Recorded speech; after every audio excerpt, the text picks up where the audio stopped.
and current encryption would collapse before a mature quantum machine. Secrets guarded for decades could spill open overnight. It was the greatest paradox of science, a tool that could save humanity or break it. The people behind the machines, for me. The scientists, the breakthrough was both triumph and burden. Emily, the student who once wrote of never seeing the sun, now stood as a senior researcher in a glowing lab.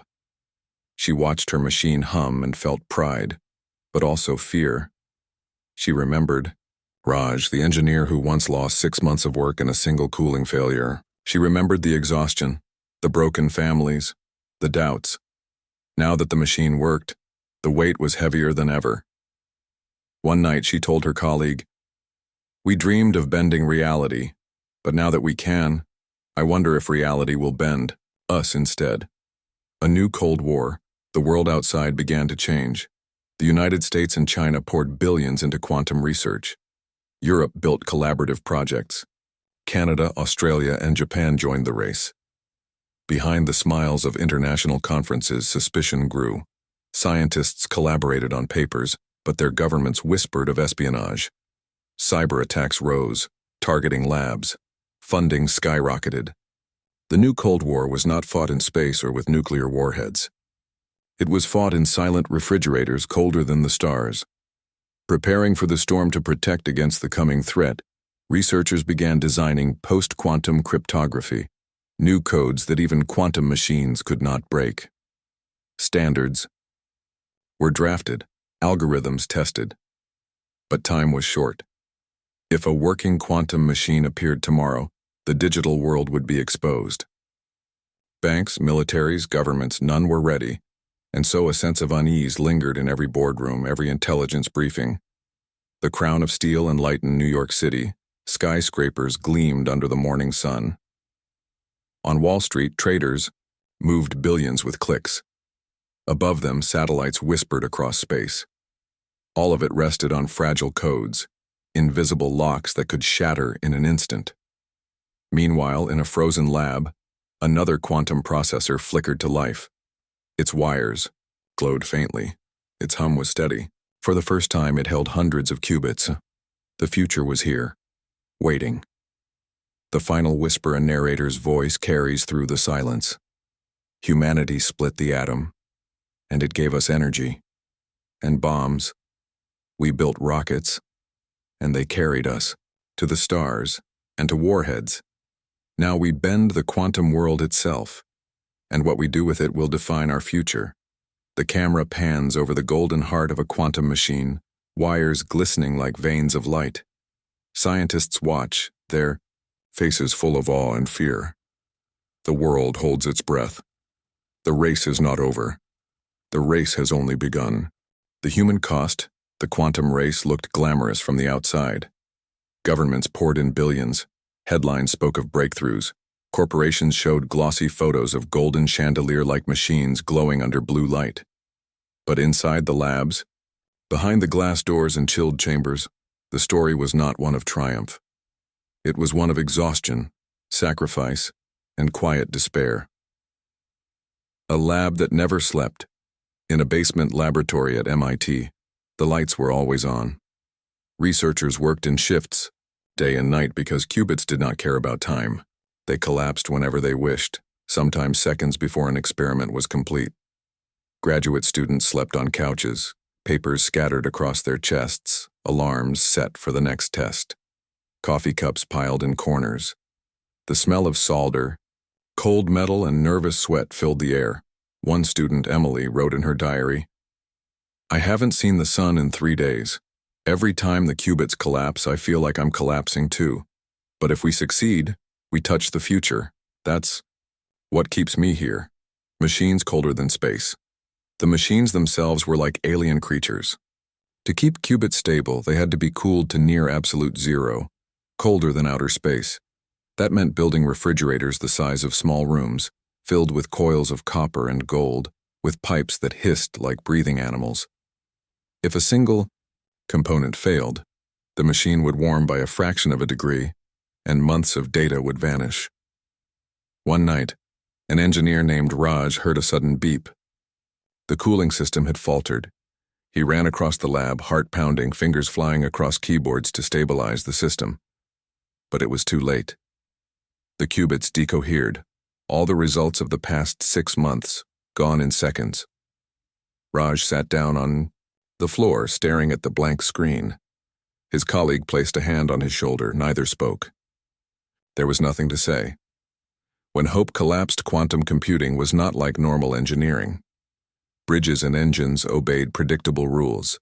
But qubits were fragile, unpredictable, like wild animals that refused to be tamed. A tiny vibration from footsteps in the hallway, a stray photon of light, even electromagnetic noise from a nearby cell phone could ruin everything. Scientists joked bitterly. Building a quantum computer is like trying to balance a pencil on its tip while standing in an earthquake. But to many, the joke wasn't funny. Sacrifices no one saw behind every golden machine was a trail of sacrifices. Researchers missed birthdays, weddings, and funerals. Marriages strained under the weight of endless hours. Parents barely saw their children. One senior physicist recalled, "My son once asked why I loved machines more than him. I had no answer. I only knew that if I left my lab, someone else would win the race. And I couldn't bear that." The quantum race was not only about nations. It was about pride, ambition, and the unbearable fear of falling behind. When minds break, the pressure was relentless. Universities demanded results. Governments demanded progress. Corporations demanded breakthroughs. Some young scientists burned out. They left academia, broken, their talent scattered. Others stayed, driven not by money but by obsession. At a European lab, a researcher collapsed at his desk. Doctors later said it was exhaustion, nothing more. But his colleagues whispered that it was something deeper, that chasing the impossible had cracked him inside. The voice of doubt, even among the strongest, doubt lingered. In a quiet corner of a Canadian lab, a researcher whispered to her friend, "What if we are wrong? What if qubits can never be controlled long enough to matter?" Her friend smiled sadly. "Then at least we tried. History won't remember the failures, only the attempt. But history does remember the cost. Families in the shadows, while the world admired glossy photos of quantum machines. Families of researchers lived in the shadows. Children grew up not knowing why their parent was always at the lab. Partners carried the weight of loneliness. One wife said bitterly to a journalist, "People call my husband a genius. I call him a ghost. He lives in that lab, not in this house." It was not cruelty, only truth. The machines consumed more than energy. They consumed lives, small triumphs, heavy tears, and yet, despite the failures, the sacrifices, the loneliness, moments of triumph still came. When a qubit held its state for longer than expected, the room filled with cheers. When a new error-correcting code stabilized the system, researchers hugged like soldiers returning from war. But sometimes, after the celebrations, tears followed. Not from sadness, but from sheer relief. As one engineer put it, "Every success feels like dragging light out of darkness, but the darkness always fights back." The unseen heroes. Not all heroes were the scientists. The technicians who maintained the cooling systems, the programmers who tested endless codes, the cleaners who moved quietly around the machines at night. All played their part. They received little fame, but without them, the race would halt. One janitor recalled how a young researcher once stopped to thank him. "You kept the noise down," the student said. "Because of you, our qubits held a second longer." It was absurd and beautiful at the same time, a question of worth as the machines grew larger and the funding grew higher. One haunting question whispered through the labs. Is it worth it?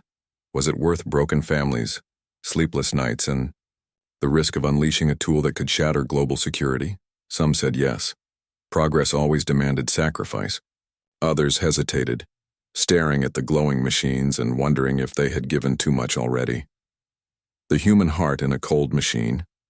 One night, Emily, the student who had written about the sun, stood alone before the humming quantum refrigerator. Her reflection shimmered on its golden wires. She pressed her hand to the cold glass. "I don't know if you'll save the world or destroy it," she whispered to the machine, "but I hope if anyone remembers me, they remember that I tried." Her words vanished into the cold air. But in that moment, the truth was clear. The quantum race was not only about science or power. It was about human hearts stretched to breaking, trying to touch the impossible. The human cost was heavy. And yet the race pressed on, because in the end, the world does not remember the sleepless nights, the broken marriages, the tears on cold lab floors. The world only remembers who wins, the breakthrough and the future. The lab was quiet. Machines hummed, colder than the deepest corners of space. Engineers leaned over glowing screens. For years they had failed. For years they had balanced pencils on their tips during earthquakes, chasing ghosts that refused to be caught. And then, one night in 2019, the ghosts finally obeyed. Google's supremacy. The machine was called Sycamore, a golden chandelier of wires and circuits suspended inside a refrigerator the size of a room. When the calculation began, the scientists held their breath.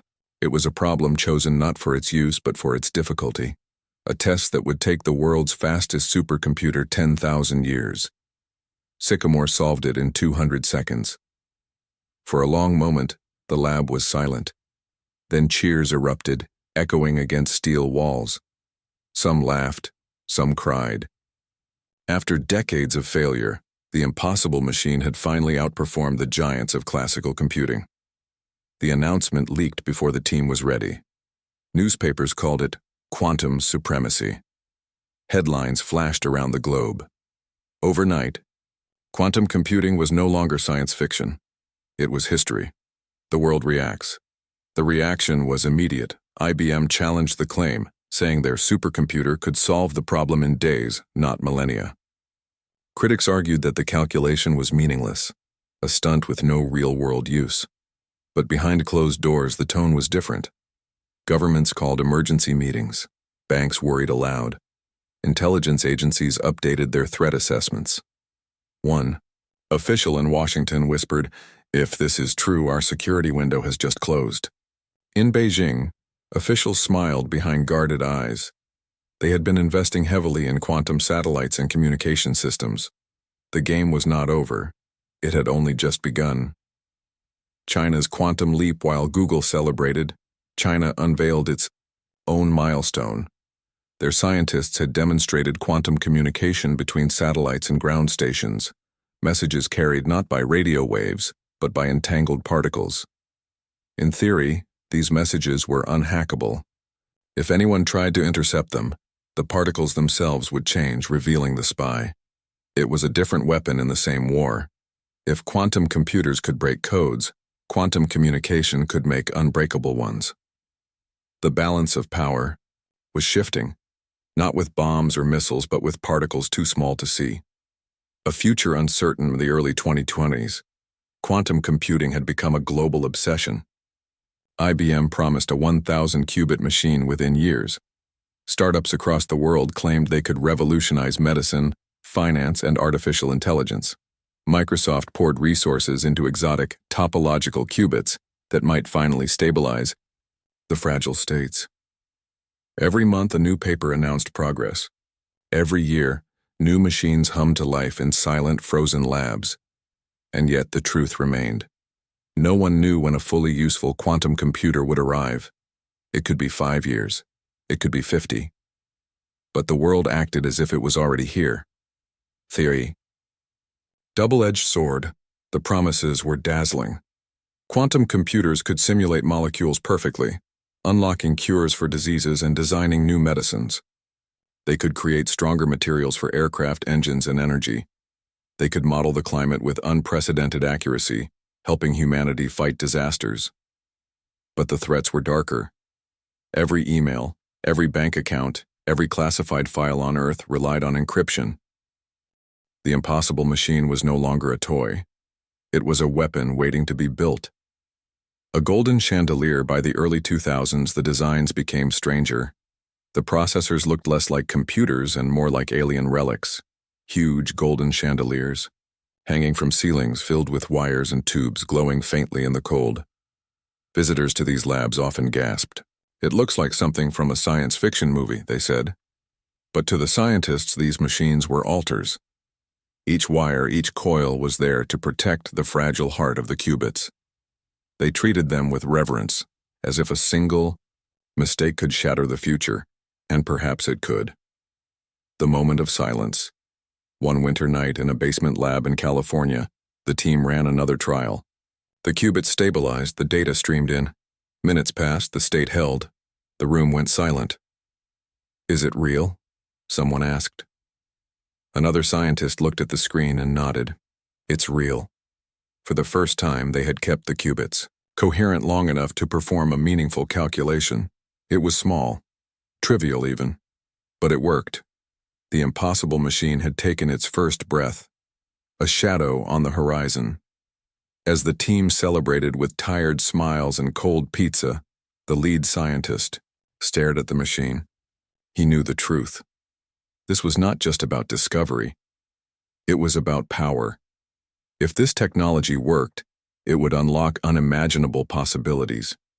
New medicines, new materials, new understanding of the universe. But it would also destroy the security of nations. The same machine that could cure could also break, and he whispered to himself, "The world is not ready for what we are building." The impossible machine had been born. It was fragile, unstable, full of flaws, but it was alive. And soon, governments, corporations, and rival powers would learn of it. The race would no longer be about who could dream. It would be about who could win. The spark had turned into a flame, and the flame was about to spread across the globe. The hidden war, the Cold War, was supposed to be over. The Berlin Wall had fallen. The world was busy chasing the internet, smartphones, and a new global economy. But deep in government offices, behind closed doors, a new kind of war had already begun, quiet, invisible, and more dangerous than any missile race. It was the war for quantum computing. The secret everyone feared in Washington. A thin folder sat on the desk of a senior intelligence officer. The words stamped across it in bold red letters were simple: quantum threat. Inside were reports from universities and tech labs, diagrams of machines shaped like golden chandeliers, notes about qubits holding states for longer times, and one line underlined twice: "If successful, these machines will break current encryption methods." That was the key. Every password, every military order, every banking transaction in the world relied on encryption. Codes that would take normal supercomputers millions of years to solve. But a quantum computer, if it worked, could tear them apart in minutes. The official closed the folder and muttered, "If we don't build it first, we lose everything." Across the ocean in Beijing, a similar folder sat on another desk. Chinese researchers had been experimenting with quantum entanglement, even shooting particles between satellites and Earth to test communication. Their ambition was clear: to leap ahead where America hesitated. A scientist told a government officer, "Classical computers made America powerful. Quantum computers can make us unstoppable." Billions of yuan poured into secret laboratories. Young scientists were recruited, trained, and ordered to make breakthroughs at any cost. The race was no longer academic. It was national survival. The Mailawai giants enter back in the West. Corporations smelled the future. IBM, Google, and Microsoft, tech titans of the digital age, turned their eyes toward quantum computing. IBM showed off their golden quantum processors inside massive refrigerators, proudly announcing they would one day be available on the cloud. Google went further. They promised something bolder: quantum supremacy, the moment when a quantum computer would outperform the best supercomputer on Earth. Skeptics scoffed. Critics said it would take a century. But the giants did not care. They hired the best minds, built labs colder than space, and spent billions. For them, it was not just about power. It was about history. Whispers in the Pentagon inside the Pentagon. Meetings turned tense. Officers discussed quantum computers as if they were weapons. 1. General said, "If China cracks our codes, they don't need missiles. They'll walk into our networks like open doors." A cybersecurity chief replied, "And if we crack theirs first, we own the battlefield before a shot is fired." It was a terrifying truth. Quantum computers could be the most powerful weapons ever built without firing a single bullet. The shadow of spies, with so much at stake, espionage followed like a shadow. Reports whispered of stolen research, hacked servers, and strange visits to labs. No one admitted it, but everyone suspected it. In one European university, a researcher discovered his data had been copied overnight. "But how?" he asked. The server logs showed nothing, yet his files were gone, later resurfacing in a rival lab across the world. Quantum research had become the new atomic project, and just like the Manhattan Project decades earlier, it was shrouded in secrecy, paranoia, and fear. The public barely noticed. While governments and corporations played their shadow war, ordinary people went about their lives. They scrolled through phones, shopped online, sent messages, and logged into bank accounts, all protected by codes that seemed unbreakable. No one realized that in hidden labs, machines were being built that could one day unlock every secret. Glimpse of power in 2017. A group of Chinese scientists announced they had successfully teleported quantum information between Earth and a satellite in orbit. It was not teleportation like in movies, it was entanglement. But it proved that China was serious. The announcement shook Washington. Suddenly, the US feared it was falling behind. Funding doubled. New projects launched. Quantum had become an arms race, Google's gamble. At the same time, in California, Google's team pushed forward. Their goal was simple: to prove that quantum supremacy was real. They worked in silence inside a lab where machines hummed at temperatures colder than deep space. Engineers barely spoke. Every trial could fail. Every success was fragile. But they believed. One night, the machine, named Sycamore, ran a calculation. It finished in 200 seconds. The same calculation would have taken the world's most powerful supercomputer thousands of years. The team erupted in cheers. They had done it. But their joy was short-lived. The news leaked before they were ready. Rivals mocked them. IBM argued. The result was exaggerated. Critics said the problem they solved was meaningless. But deep in their hearts, the scientists knew. The line had been crossed. Quantum computers were no longer a dream. They were real. The unseen battle governments reacted in silence. Officials refused to comment publicly, but behind the scenes, strategies shifted. New security systems were designed. New quantum-safe encryption methods were researched. Banks called emergency meetings. Military agencies tested new defenses. The quiet war had grown louder, and still the public did not understand. Headlines came and went. People forgot. But the ones in power never forgot. A scientist's warning. At a conference in Europe, a weary physicist stood at the podium. He looked at the crowd of young researchers, journalists, and policymakers. "You must understand," he said. "Quantum. Computers are not toys. They will not just change science. They will change society. They can save lives, or destroy them. The question is not if they will come. The question is, who will control them?" His words hung in the air like smoke. Few listened, but those who did felt a chill. The hidden war continues. The race was no longer about who could dream. It was about who could win first. America or China, Google or IBM, governments or corporations. The stakes were higher than nuclear weapons, higher than space travel. This was the race for control of reality itself. And somewhere in a hidden lab, another machine hummed quietly, as if waiting.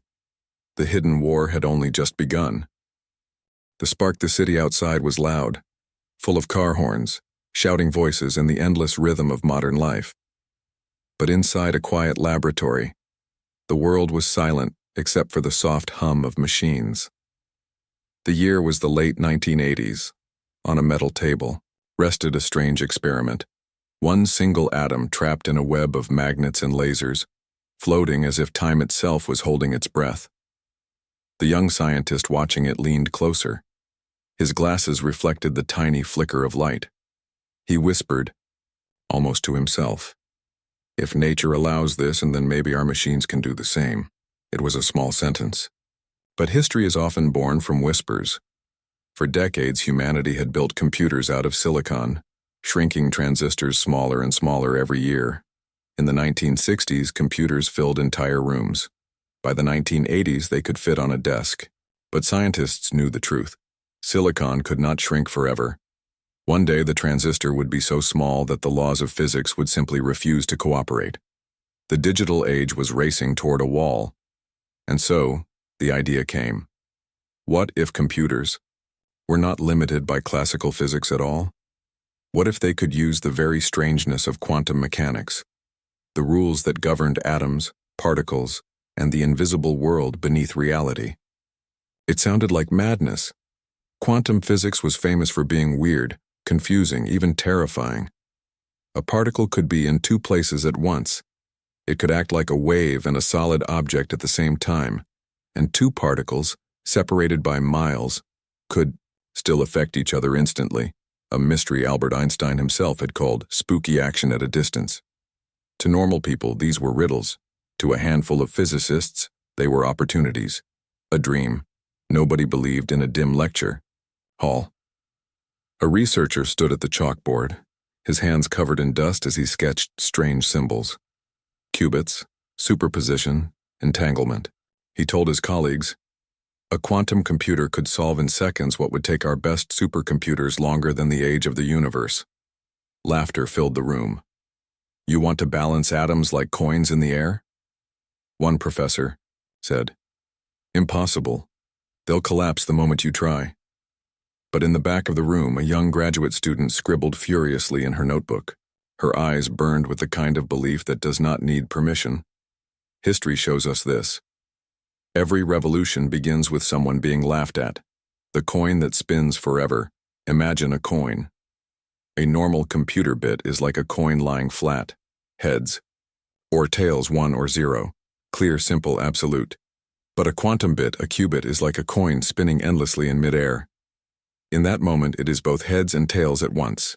Only when you catch it, only when you look, does it decide. This strange state is called superposition. Now imagine two spinning coins, linked by an invisible thread. No matter how far apart they are, the moment one lands, the other instantly responds. This link is called entanglement, and it defies every instinct of common sense. Together, superposition and entanglement created the spark of a terrifying possibility. A machine that could explore billions of outcomes at the same time, collapsing them into an answer in an instant. To governments, this meant power. To scientists, it meant knowledge. To ordinary people, it was something out of science fiction. The lonely pioneers in labs at MIT, Oxford, and Moscow. Experiments continued quietly. They were clumsy, fragile, often ending in failure. Qubits had to be cooled to near absolute zero, colder than outer space, to stop them from collapsing. Even the vibration of footsteps in a hallway could ruin a trial. Yet the researchers pushed on. One of them wrote in his diary, "We are chasing ghosts, and yet these ghosts answer our equations. If we can build even a few stable qubits, the future belongs to us." No newspapers reported it, no television cameras arrived, but underground the revolution had already started. A whisper in the dark one winter evening, deep inside a university basement. The experiment almost worked.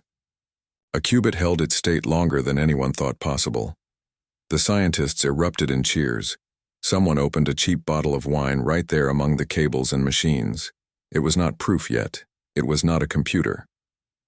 But it was hope. And hope is how all giants begin to rise.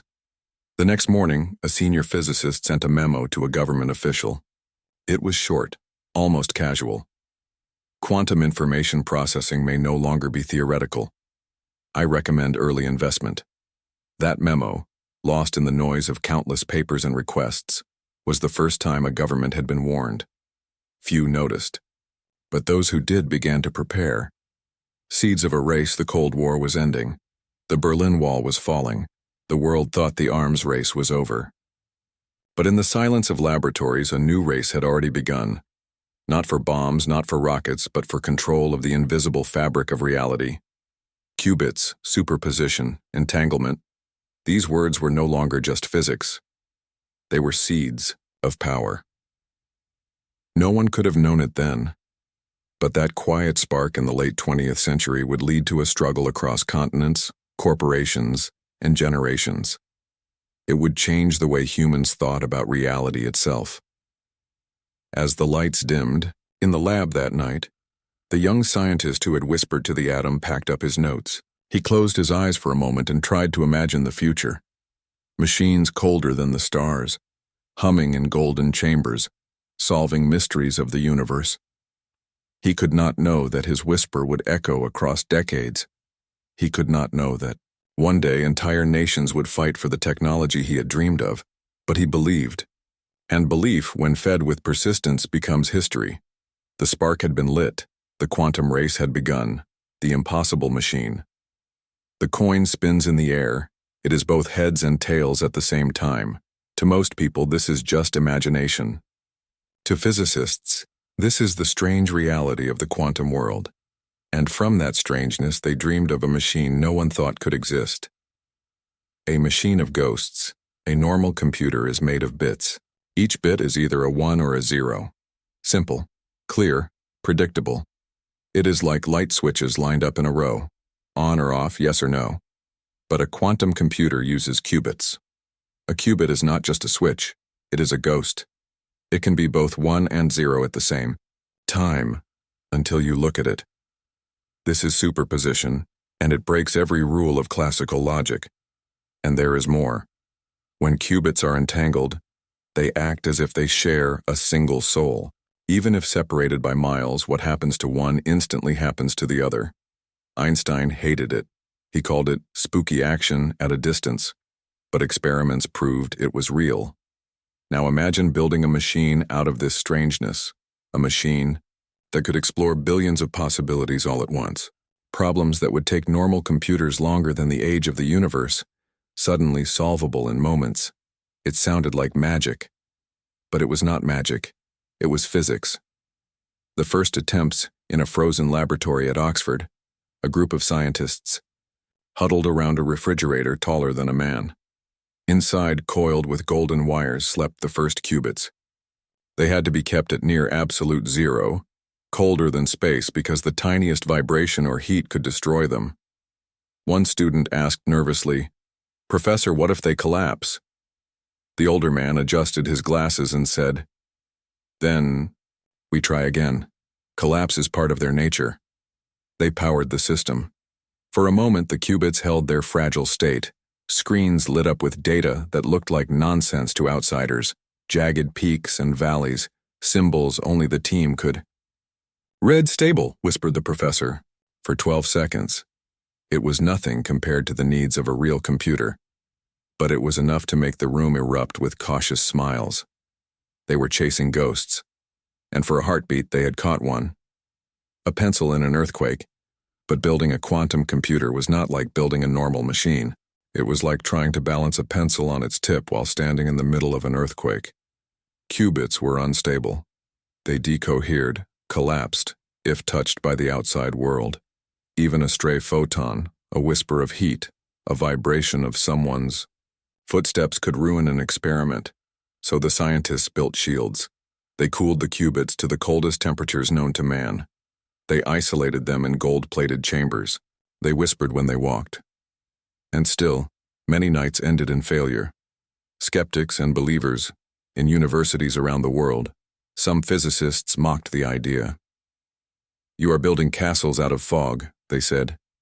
"This will never work outside a lab." But others believed. They saw beyond the failures. They saw the logic. If nature allowed superposition and entanglement, then humans could use them. The rules of reality were not walls. They were tools.